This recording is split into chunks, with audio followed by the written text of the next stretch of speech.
Shot glass of recovery, working the 12 steps, listen to fellows speak. You can listen in wherever you may be. It's a shot glass of recovery. Hi, I'm Lisa, the host of A Shot Glass of Recovery. Thanks for joining me again today. If this is your first time listening, welcome. You're in the right place. Isn't it amazing to discover you're no longer alone? That's exactly what this podcast is all about, carrying the message of hope I found in the rooms of recovery.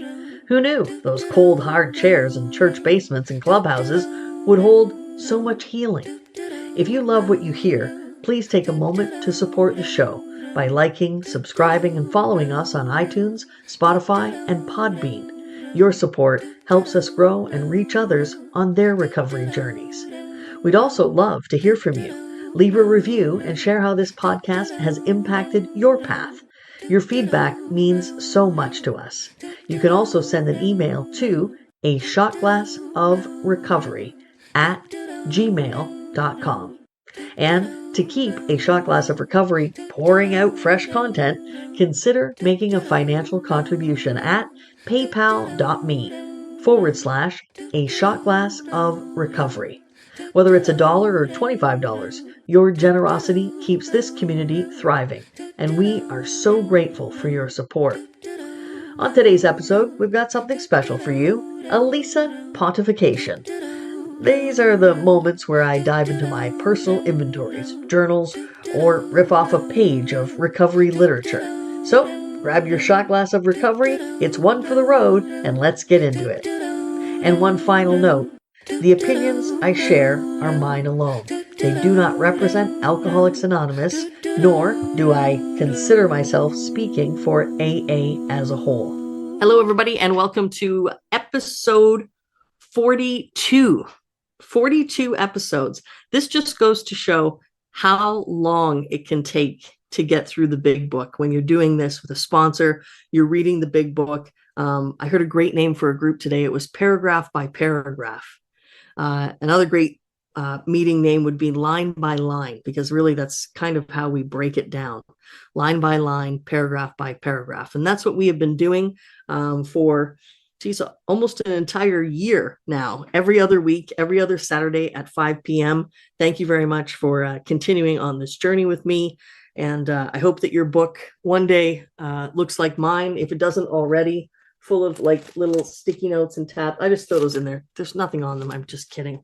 And then highlighted yellow pages all throughout with pen and underlining. I will screen share for you for those of you who don't have the big book. So I'll try to multitask and we'll get right into it. We are in chapter 8, Two Wives. And I realized I do this every time. And I have an email, ashotglassofrecovery@gmail.com. Someone used it, as people are wont to do, to tell me that I was wrong. And I love that because I was. And it's okay. I can say, you're right. I'm wrong. I keep saying to the wives. To the wives. It's not to the wives. It's two wives. So we are in the chapter 8, Two Wives. And I said it correctly today. And we're halfway down the page on page 106. The other thing I wanted to mention, where is it at the beginning here? In the very beginning of this chapter, chapter 8, the asterisk says, this is a good caveat for us to remember. Written in 1939, when there were few women in AA, this chapter assumes that the alcoholic in the home is likely to be the husband. But many of the suggestions given here may be adapted to help the person who lives with a woman alcoholic, whether she is still drinking or is recovering in AA. A further source of help is noted on page 121. And another great resource is noted on page 568, if you want to flip to page 568. The only thing I think I'd change about the big book today is that I think this Herbert Spencer quote should be put at the beginning of the big book because all I had was contempt prior to investigation. That egoic attitude, thinking I knew everything. And I was very judgmental, especially about the way the book was written, organized, grammar, which is hilarious because I'm terrible with grammar. The wording, using the word God, using the word he and him, and 2 wives. Very judgmental about all of these. If only I had read this. There is a principle which is bar against all information, which is proof against all arguments, and which cannot fail to keep a man in everlasting ignorance. That principle is contempt prior to investigation. So it's a great reminder to have an open mind. Okay. I said I was going to try to screen share, but I'm going to have difficulty balancing all these things. All right. Screen share it is. See, this is why I should have co-hosted somebody to screen share. Share. He almost tripped on his back. That's okay. I'm just recording, but that's okay. Oh, okay. Come on in, wife. This is your chapter. This is your life. 2 wives. Come on in. Except she wasn't my wife when I was active in my addiction. So not really. This one's not really for her. Okay, so we finished at halfway down the page. My little buttons aren't working. Oops. Further up. There it is. The last sentence was, the unexpected result was that our husbands seemed to like it. Now I'm curious, what did they like? I forget what we read last time. In the midst of such pandemonium, they may have rushed out threatening to live with the other woman forever. In desperation, we have even got tight ourselves, the drunk to end all drunks. The unexpected result was that our husbands seemed to like it. Okay, so this is from the perspective of the partner or the person in your life who has lived with you, who has suffered alongside of your alcoholism and your disease. And you know, I can definitely relate to this. They struck the children, kicked out door panels, smashed treasured crockery, and ripped the keys out of the pianos. Maybe not all of those things or the wording, but what can I relate to? I can relate to the destruction.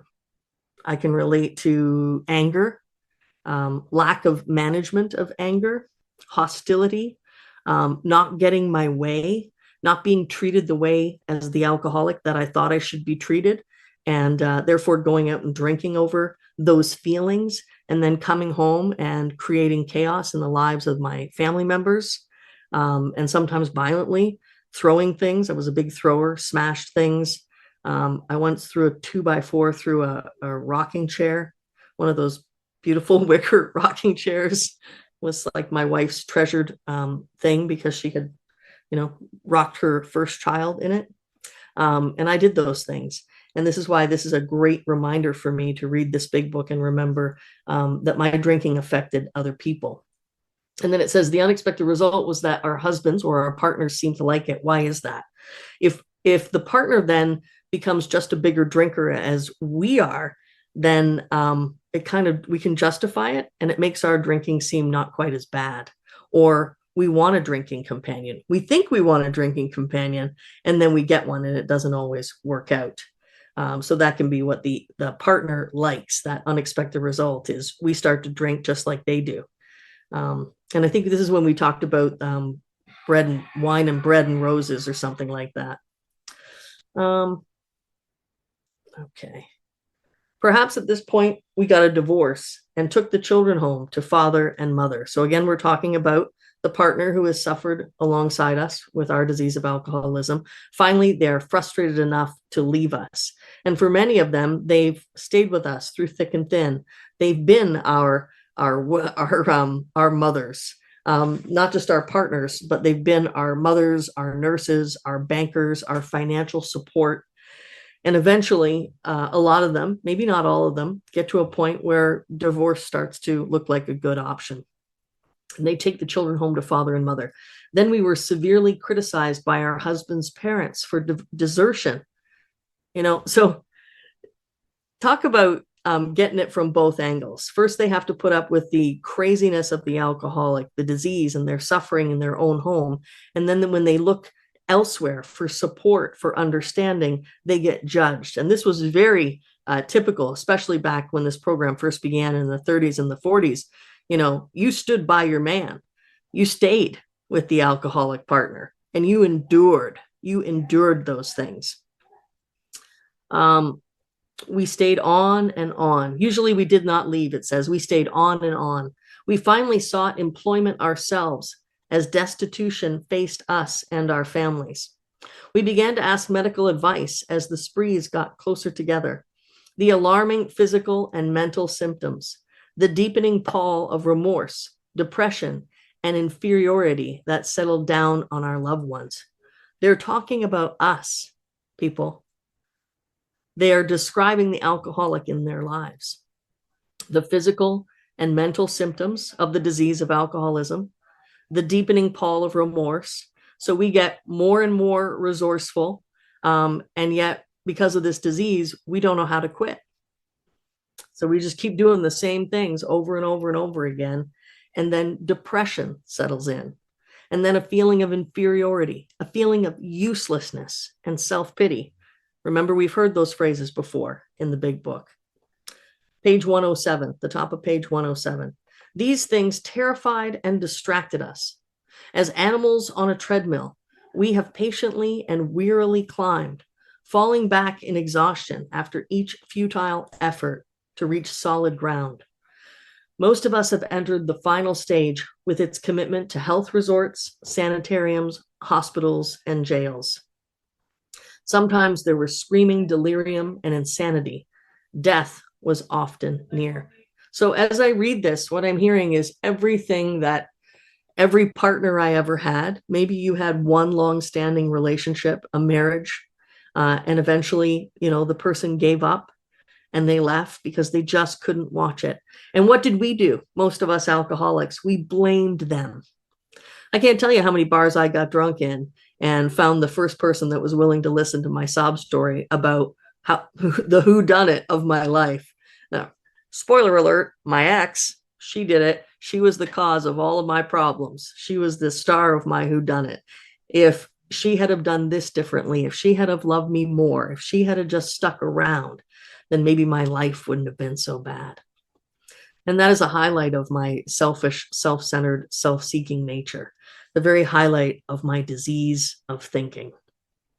Instead, when we read this, what we see is, wow, how challenging was it to live with me, someone who had anger management issues, someone who sought comfort outside of a marriage. I loved, we had Henry O speak for us a couple of weeks ago, and he says his sponsor reminds him to speak the truth. That's a nice fancy way of saying I cheated on someone and who wasn't worthy of being cheated on. Who is worthy of being cheated on? The answer is no one. But I did those things. And then I turned around and blamed her. I wouldn't have done that if you had. That really highlights the sickness that I had.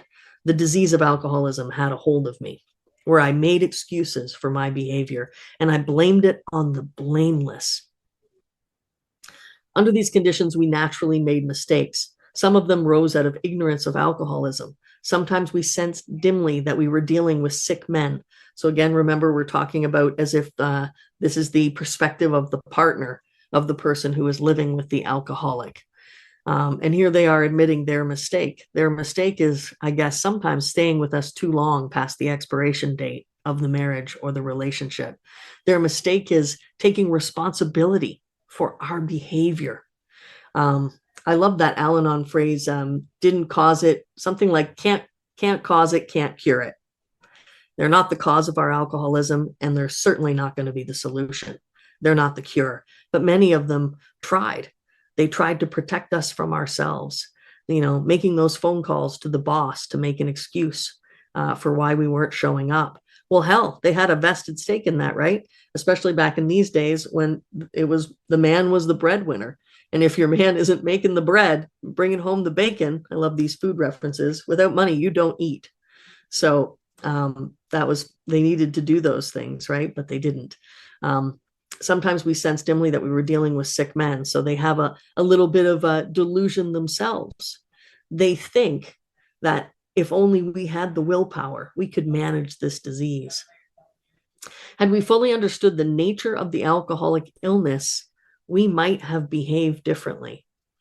And I think Al-Anon, I can't say enough about Al-Anon. What a wonderful organization. They take people through the 12 steps, just like we go through the 12 steps, and they look at their side of the street. And often, if you're new and your partner has been in Al-Anon first, you're not going to like it because they're going to stop doing these things for you. They're going to stop taking care of you, cleaning up your messes. I call those people black belt Al-Anons. They love us, but they detach lovingly from the consequences that we are creating. There are consequences. And that's when they start to get well.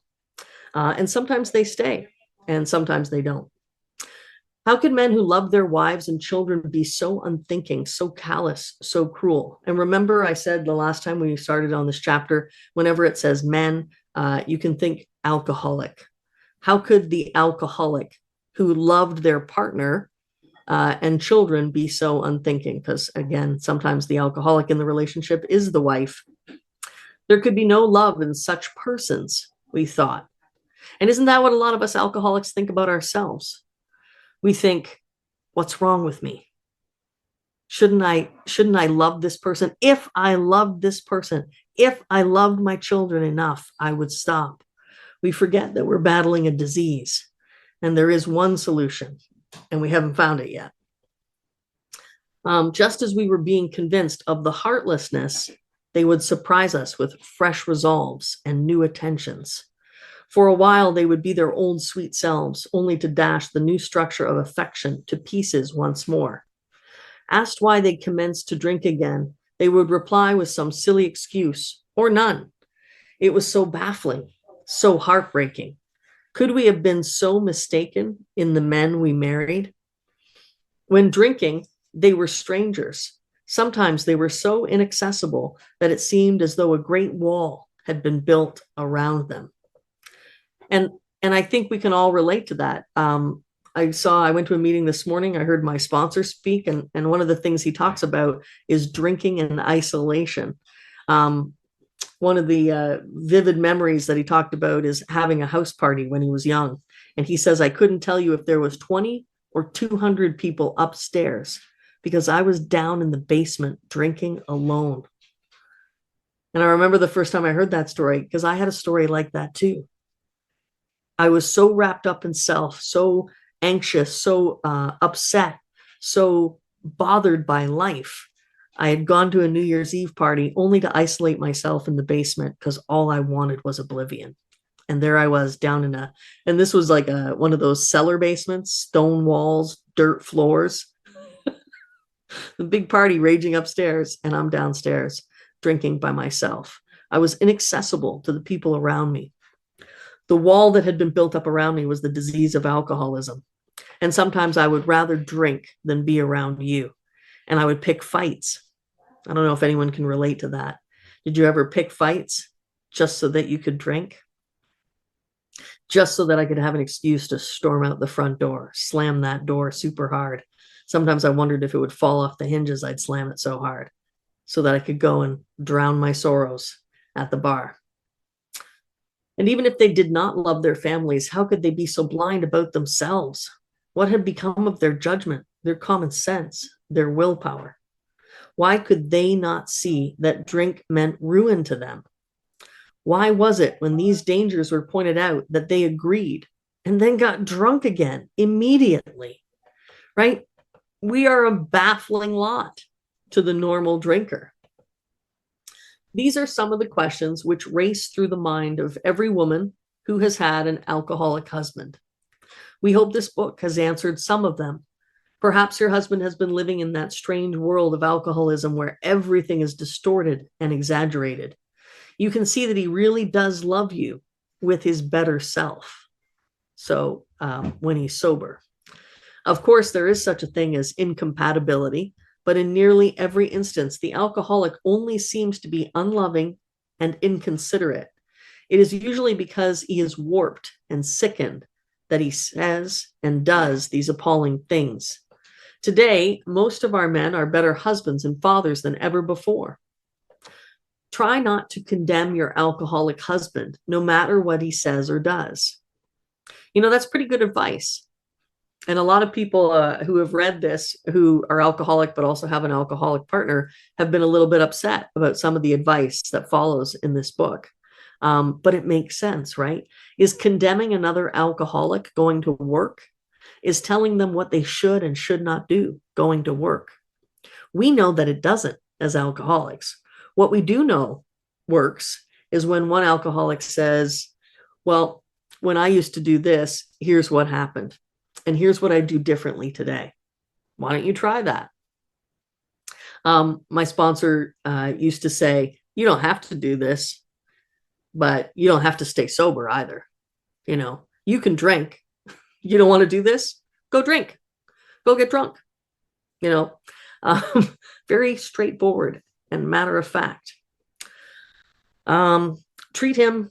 Oh, wait. Try not to condemn him, right? He is just another very sick, unreasonable person. It is insane to try to control someone who is sick and unreasonable. Why would I try to have a reasonable conversation with an insane person? They're not going to see reason. Treat him when you can as though he had pneumonia. When he angers you, remember that he is very ill. So in other words, treat it like any sickness. Try to be gentle, tolerant, loving, and kind. But I would also add, save yourself. There is an important exception to the foregoing. We realize some men are thoroughly bad intentioned, that no amount of patience will make any difference. I think this is put in here because there are a lot of people who are alcoholics who are also very violent, and it needed to be said, and it needs to be said today.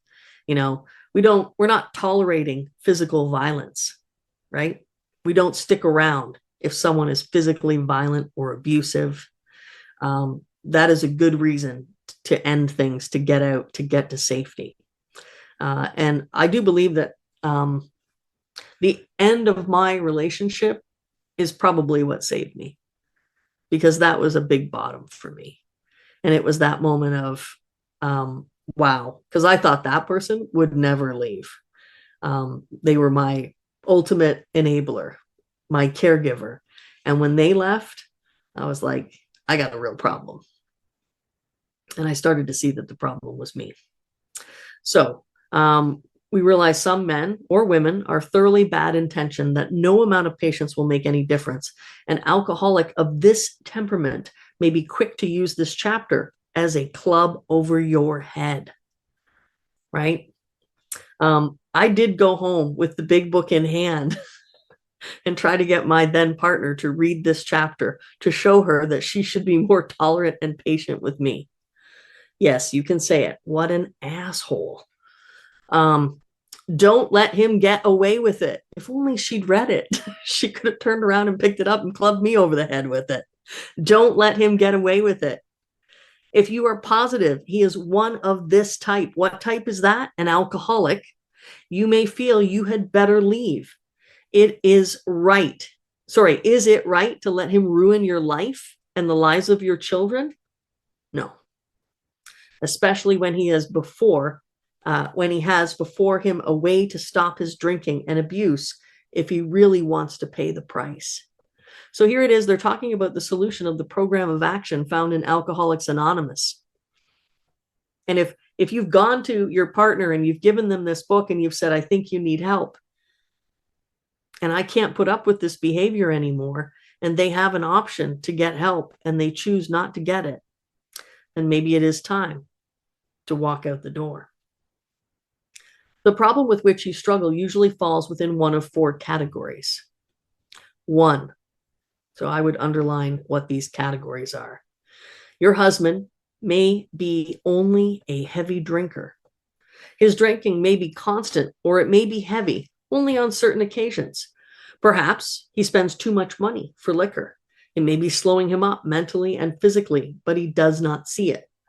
Sometimes he is a source of embarrassment to you and his friends.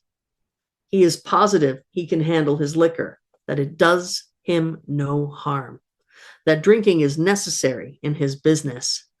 He would probably be insulted if he were called an alcoholic. This world is full of people like him. Some will moderate or stop altogether, and some will not. Of those who keep on, a good number will become true alcoholics after a while.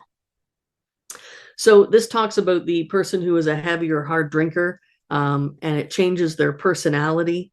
They do cause harm, but they don't see it yet. Like, they're delusional.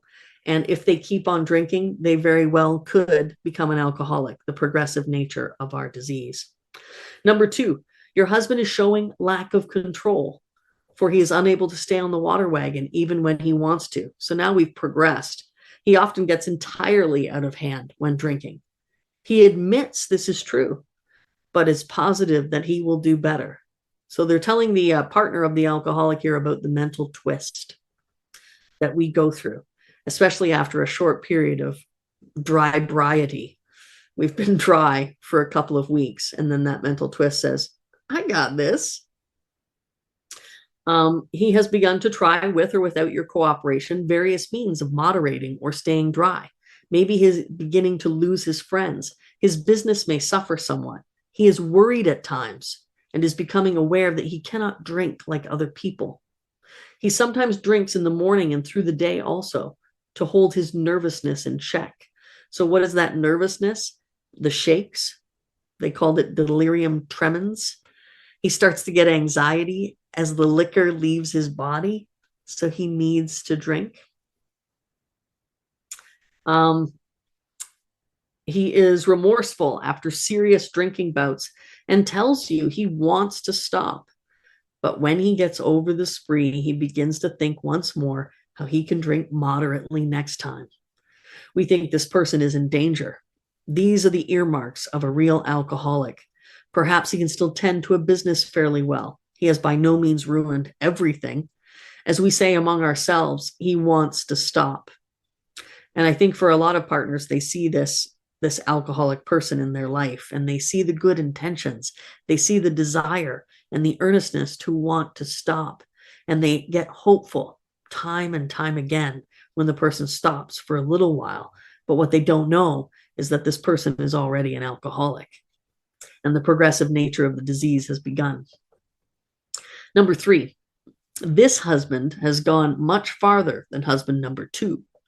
Though once like number 2, he became worse. His friends have slipped away. His home is a near wreck, and he cannot hold a position.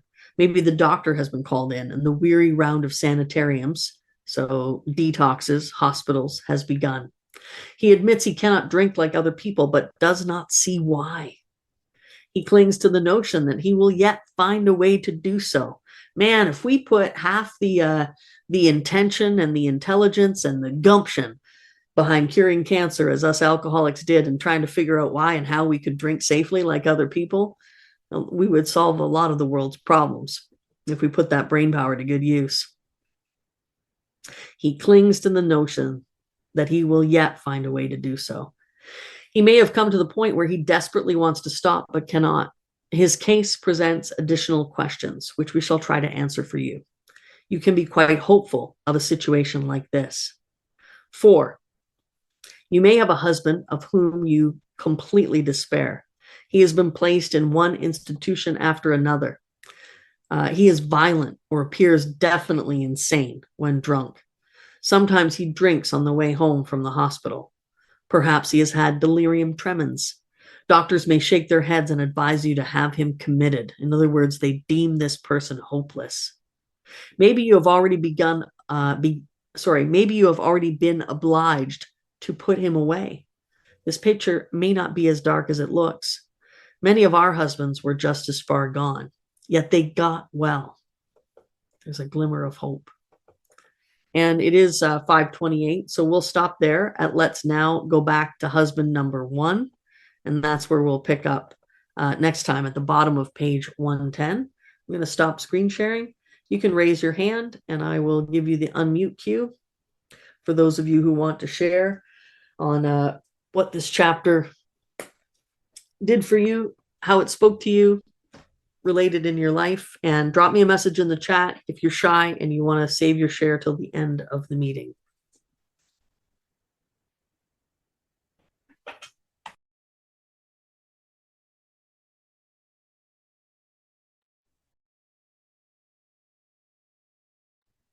Stacy. Thank you. Come on in. You mean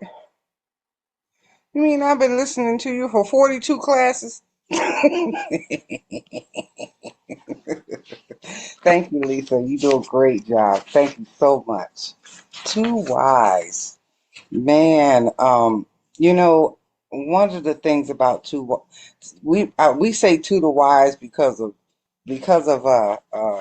Tony, don't we?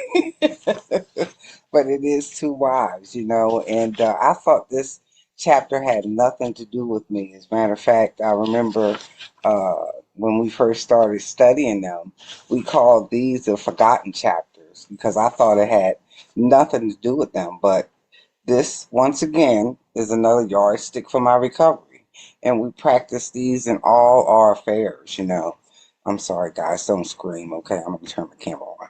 But anyway, it says these are the forgotten chapters, and this is talking about Al-Anon. And Bill wouldn't even let Lois write these chapters, and it's amazing, that you know, our men have sworn great solemn oaths. And I swore great solemn oaths. And I meant them. You might have thought that you didn't mean those solemn oaths. But I meant those solemn oaths. I really did. I meant every word I said. When I said that I was going to quit, I just didn't know I did not have the power. I didn't know I didn't have any power behind those oaths. And it says, on here, on page 106, it talks about the people who do care. They just don't understand. It's I remember my sponsor telling me that trying to explain alcoholism to a person who doesn't have alcoholism is like trying to explain geometry to a 2-year-old. It's the same thing. And it's the exact same thing because they will not understand why I decimate them time and time again. They'll never understand that. And there's no sense in trying to explain that. The only time that they will understand me is when I give them an amends. When I give them an amends, a true amends to them, they'll understand that, you know. And, here on page 107, it says, they were terrified. I was reading today, in, I was reading the story of Hank Parkhurst today, and he was talking about the terror of his wife and children when he came in the house drunk. That I completely understand. When I came in the house drunk, I was Dr. Jekyll. You didn't know whether Dr. Jekyll or Mr. Hyde was going to come in, and especially it wasn't that long ago. My mother didn't die that long ago. And I remember me thinking that my father was a saint. However, I remember my father beating my mother under the dining room table. What how terrible that must have been. How embarrassing. How horrible. But that's the life that she lived. And today I don't have to live that life. And it's only because of this program and the grace of God and you guys teaching me that I no longer have to live that like that. Alcoholics Anonymous has taught me that there is a better way. I'm so grateful for this program and so grateful for what I found here. Thanks, guys, for allowing me to share so long. Thank you. Thank you, Stacy. Saskatchewan, Samantha. Hey everybody, I'm Samantha. I'm an alcoholic. Thank you so much, Lisa. I'm quickly beginning to really love this chapter, and it was very much a forgotten chapter for me the first few times I've read the book. Like, it's weird, it's like I had to be at a certain place in my recovery before it meant anything to me. It's so strange. I think it's the selfishness of my disease and who I was early on recovery that I think I couldn't look at it. I couldn't look at the damage done from the perspective of the damage being done too, right? Like thinking from the perspective of my partner caring for me this describes the progression of my illness. All of these words that I've highlighted, from your husband may be only a heavy drinker, like I saw myself quickly change into a lack of control. And from there, quickly health concerns started to arise, and I'm in my 20s, I'm a young mom, and it didn't take long for that progression. But I started in my teens, right? So I had, almost 2 decades of pretty solid drinking. So I was these things. And looking back, and this line here, he is worried at times and is becoming aware that he cannot drink like other people. I remember feeling that.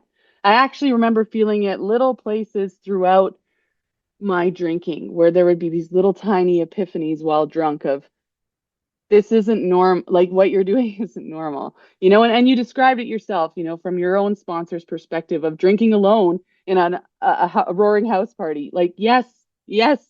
And like young, I did that, right? So by the time I was married and, a mother, like I had been an alcoholic for a while and I had been hiding it in all of these ways. And I did have a long-standing relationship, which by the grace of God, I somehow still have. And while we were reading this, I'm trying to put myself in the perspective and the shoes of my partner. And tonight he's playing in a hockey tournament, and he knew that he was going to be having some beers. And I gratefully said, "Let me know when you need a ride.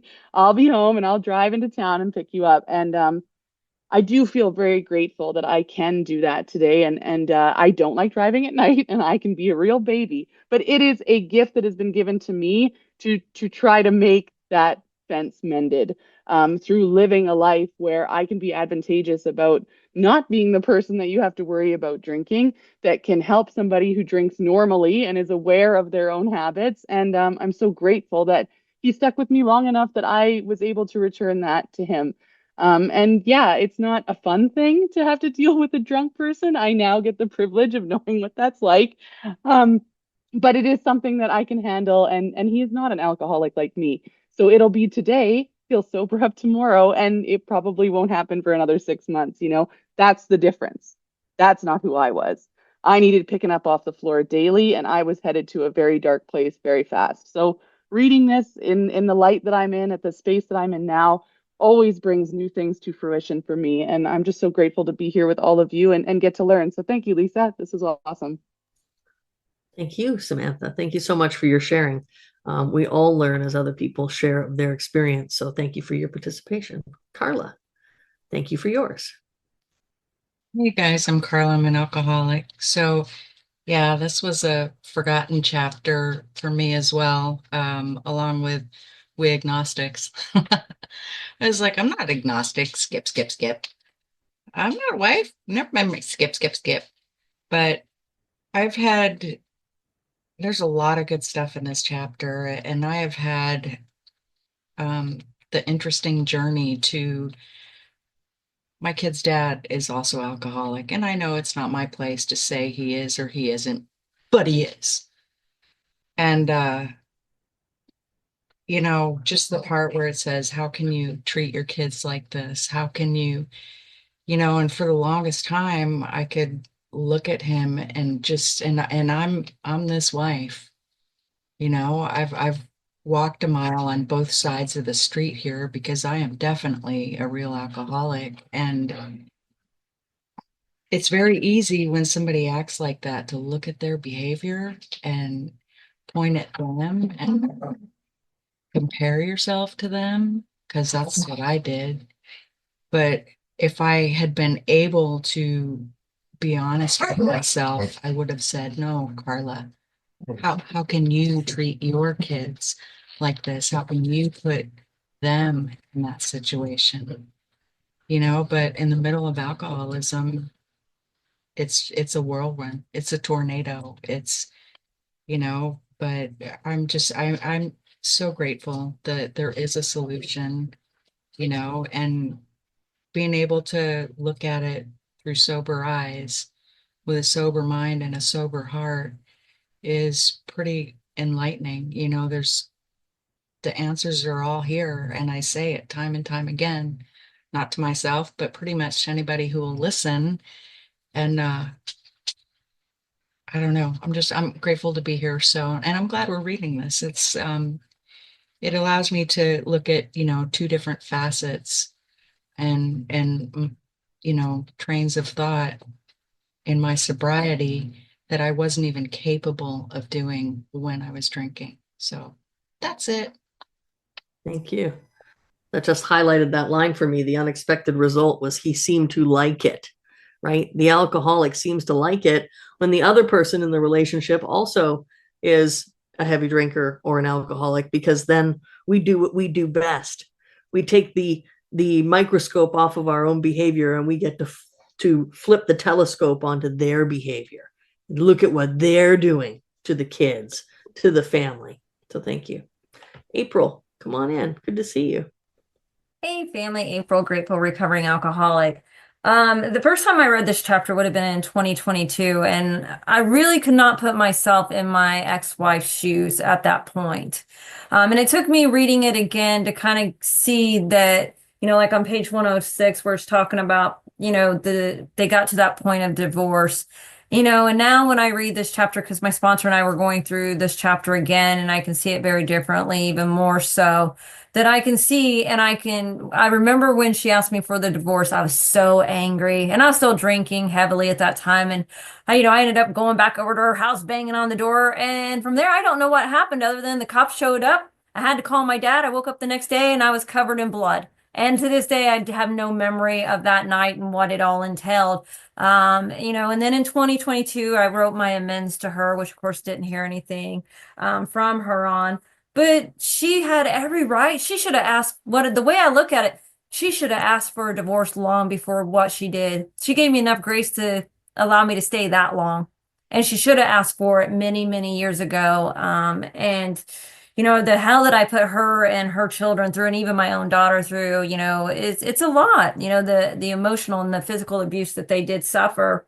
And so when they look at that, when I look at this, I can see and appreciate she did what she needed to do, what was best for her and her children. That's all she did. And I'm glad I can see that now. And I'm at that point in my recovery that I see that. And my living amends to, her and her children are, never to treat anyone else like that again. My new wife, I will never treat her, God willing today, I'm not going to say tomorrow what will be like today, to never treat her that way, or her children in the way that I taught, the things that I did to them, like with this story as well with children, my daughter, she had left home, at 16, she didn't want to live with the alcoholic. My living amends to her is to stay sober today and be a better mom. And if I'm not a good person and maybe I have a resentment, tomorrow I try and do better by my daughter. I remember someone saying, ask yourself, the question, would my daughter be proud of me? And that's what sometimes I have to ask myself when I'm making decisions. If I'm going to do something, would my daughter be proud of this decision? And if my answer is no, then guess what? I probably shouldn't do it. Because it's important that, that I look at things from that way. And I'm glad that I can, do that now. And so, and it was funny because I remember we just started reading this again, and I was at the beginning of this chapter, and I told my sponsor, I'm like, oh my gosh, I said, I got to go reread this again. I'm just, for some reason, just not comprehending it. And it was because there was new things I needed to learn this time around from this chapter than I've ever learned before, to really take the time to process and understand what it was like from the people in my life's position and how they had to deal with me. And so I appreciate you, Lisa, for this chapter again and reading it. Thank you. Thank you, April. It really is good to see you again. Congratulations, by the way, and on a new wife. Wow, some of us don't get that lucky. So, let's be grateful. Let's be thankful for moments of grace. I was going to say something else and the thought is gone. So that means it's time for Mark S. Hi, Mark. The man with Hi, Mark, alcoholic. Thanks. I love the big book, Alcoholics Anonymous. And I got a sponsor early on that was of the same ilk. And we studied the book thoroughly. We studied it very, very thoroughly for years. Many, many book studies for years and years. And early on sobriety, I'd call up my sponsor and start whining. He said, go get your big book out. Go get your big book out. I learned to carry my book with me. And he would take me back to the chapter of the wives because I was married. He took me back to the family afterward because I had a family. He took me back to the chapter of the employers because I was in that environment big time. Still am. And these chapters, I think because of the title, people says, I don't want to read that one. That doesn't apply to me. And if we can just set aside some of the words and some of the contempt prior to investigation, just read the first 4 pages of this chapter. Oh, I never harmed anybody. Read the first 4 pages of this chapter.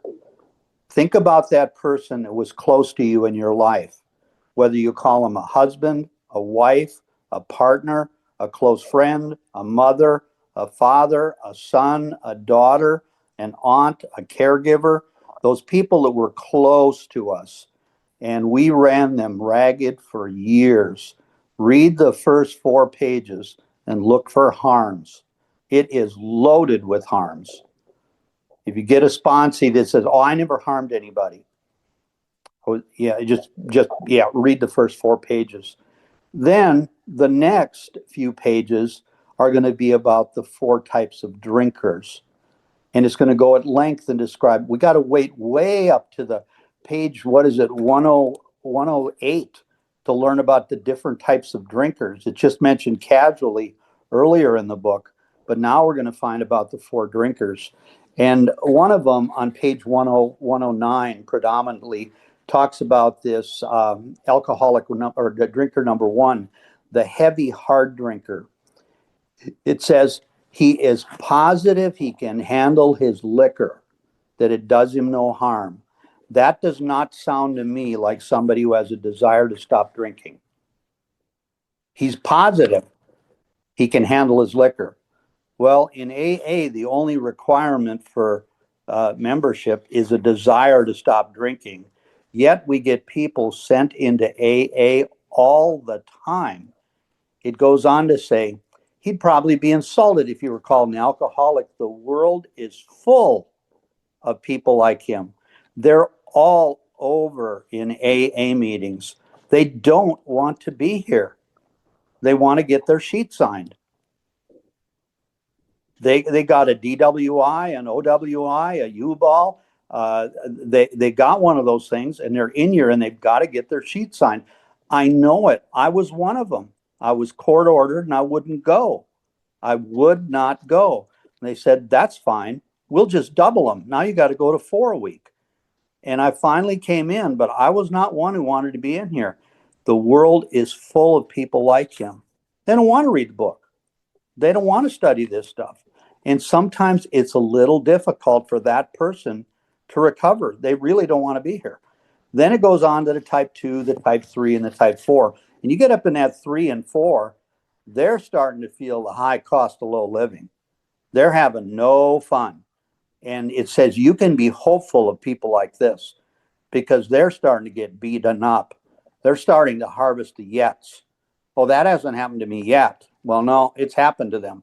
They get it. The jails, the institutions. And then we didn't get it tonight, but then it's going to another part where pages 112, 113, 114, read this book, try our method, try our program, read the book, read the book, read the book, try our method. It's just full of things in these chapters that people just gloss over and don't want to read because of the title. I'll pass things. That's so true. Mark, I'm so glad you're here.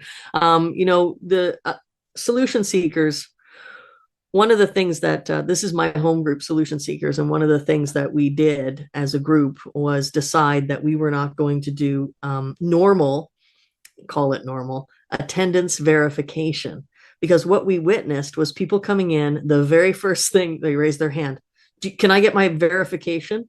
Even if you make them wait till the end of the meeting, 9 times out of 10, they don't even come back. They're just looking for a signature. So what this group adapted was, with our lovely help of our beautiful secretaries who do all that heavy lifting, sure, we'll do attendance verification for you. You're going to find your own sheet to download. You're going to keep track of your daily attendance at this group, become a member of this group, show up every day with your camera on, and then you fill out the sheet and tell us what day you came, who the chairperson was, what the topic was, and send it to us at the end of the month. And our secretary will send it to whoever you need it to send it to. That's called commitment, people.